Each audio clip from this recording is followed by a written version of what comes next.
सर्वांना श्री स्वामी समर्थ. तर इथे आज मला मेथीची भाजी बनवायची होती. त्यासाठी मेथी आधी छान अशी वॉश करून घेतली, कट करून घेतली. नंतर छान असा थोडासा लसूण होता त्याला ठेचून घेतला. नंतर जिरं, मोहरी, लसूण, मिरच्या, नंतर एक छोटासा आलू कट केलेला होता तो टाकून दिला. आलू छान असा तेलामध्ये झाला. त्याच्यानंतर मेथी टाकली, कारण मेथी व्हायला अजिबात जास्त वेळ लागत नाही. मेथी वगैरे टाकून झाली. नंतर त्याच्यामध्ये थोडासा हिंग, थोडंसं मीठ आणि हळद टाकली. हिंग टाकल्यामुळे प्रत्येक भाजीला अशी वेगळी चव येते आणि टेस्टी लागतात अशा भाज्यासुद्धा. प्रत्येक भाजीमध्ये आम्ही हिंग आवर्जून ॲड करत असतो. आणि मेथीची भाजी व्हायला जास्त वेळ लागत नाही म्हटल्यावर लगेचच मेथीची भाजी 10 मिनिटात होऊन गेलेली होती. तोपर्यंत छान अशा चपात्यांची कणिकसुद्धा मळून झालेली होती. गरमागरम अशा मऊसूत चपात्या झाल्या. जोपर्यंत चपात्या होत होत्या तोपर्यंत दूधसुद्धा आलेलं होतं. कारण दूधवाले दादा येतात. नंतर दूध वगैरे सुद्धा तापवून घेतलं, कारण हीच वेळ असते दूध देण्याची आणि स्वयंपाक करण्याची.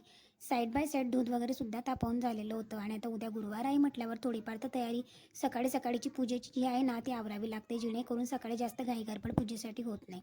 सकाळची जी काही भांडे होती ना ती छान अशी स्वच्छ करून घेतली. आज देवपूजेची सर्व भांडे घासली, जेणेकरून उद्या गुरुवार आहे म्हटल्यानंतर छान असं प्रसन्न वातावरण निर्माण होतं. आणि अशा पद्धतीने ती सुद्धा ठेवली. असा होता माझा आजचा दिवस.